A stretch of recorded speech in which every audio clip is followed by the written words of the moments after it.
फुसफुसाता घर एक छोटे से गांव में जो घने जंगलों और पहाड़ियों के बीच बसा हुआ था। कभी यह भव्य संपत्ति थी, लेकिन अब यह अपने पूर्व गौरव की केवल एक छाया मात्र था। बेलों से लिपटा हुआ और रहस्य के आवरण में छिपा हुआ। गांव वाले शायद ही कभी इसके बारे में बात करते थे, और जब भी करते थे तो हमेशा फुसफुसाते रहते थे। इस भयानक हवेली में रहते थे पुराने चाचा हेनरी। उनका असली नाम शायद ही किसी को याद हो, सभी उन्हें सिर्फ चाचा ही कहते थे। चाचा हेनरी का चेहरा झुर्रियों से भरा हुआ था और उनकी आंखें हमेशा एक अजीब सी चमक भरी हुई रहती थी, जैसे वह कुछ ऐसा जानते हो जो बाकी दुनिया नहीं जानती। चाचा हेनरी की यह पुरानी हवेली गांव के किनारे पर स्थित थी, जहाँ से जंगल की शुरुआत होती थी। लोग कहते थे रात के समय इस घर में अजीब अजीब आवाजें आती थी, कभी किसी के फुसफुसाने की तो कभी किसी के रोने की। गांव वाले मानते थे कि यह घर भूतिया था, लेकिन किसी में भी इतनी हिम्मत नहीं थी वहां जाकर देख सके। एक रात गांव के 3 किशोर राजू, मोहन और दीपक, जिन्होंने हमेशा से इस घर के रहस्य को जानने की इच्छा रखी थी, ने तय किया कि वे इस रहस्य से पर्दा उठाएंगे।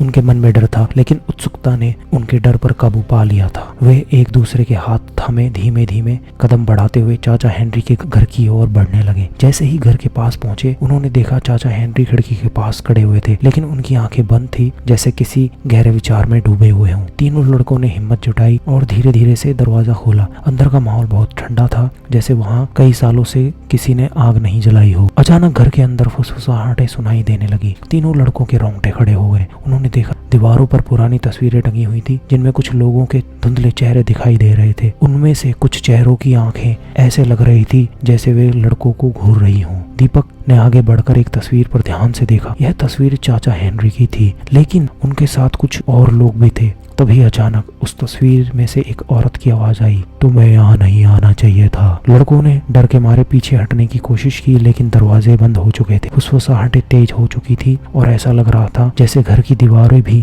उठी हूँ। तभी चाचा हेनरी वहां पहुंचे। उन्होंने लड़कों को घूरते हुए कहा, तुम्हें सच जानना है, यह घर उन आत्माओं का घर है जिन्हें कभी न्याय नहीं मिला। चाचा हेनरी ने बताया कि उनके पूर्वजों ने इस गांव पर अत्याचार किए थे और इस घर में कई निर्दोष लोगों की जानें गई थी, और उन आत्माओं का बदला लेने के लिए ये आत्माएं अब इस घर में फंसी हुई हैं और न्याय की प्रतीक्षा कर रही हैं। चाचा हेनरी भी इन आत्माओं से छुटकारा नहीं पा सके और उनके साथ ही जीने को मजबूर थे। लड़कों को अब समझ में आ गया था कि क्यों गाँव वाले डरते थे। उन्होंने चाचा हेनरी से माफी मांगी और वहां से भाग खड़े हुए। उन्होंने ठान लिया कि वे इस रहस्य को किसी को नहीं बताएंगे, ताकि कोई और इस भयानक सच्चाई का सामना ना करे। तभी चाचा हेनरी ने कहा, तुम सोचते हो कि तुम यहाँ से भाग सकते हो? इस घर का हर कोना, हर दीवार तुम्हें निगलने के लिए तैयार है। अचानक लड़कों ने महसूस किया कि घर की दीवारें जीवित हो उठी थी। फर्श से हाथ निकलने लगे जो उन्हें पकड़ने की कोशिश कर रहे थे। राजू, मोहन और दीपक ने पूरी ताकत से भागने की कोशिश की, लेकिन ऐसा लग रहा था कि घर का हर दरवाजा, हर खिड़की उन्हें फंसाने की तैयारी कर रहा है। चाचा हेनरी की हंसी अब पूरे घर में गूंजने लगी थी, जैसे घर के हर कोने से हंसी आ रही हो।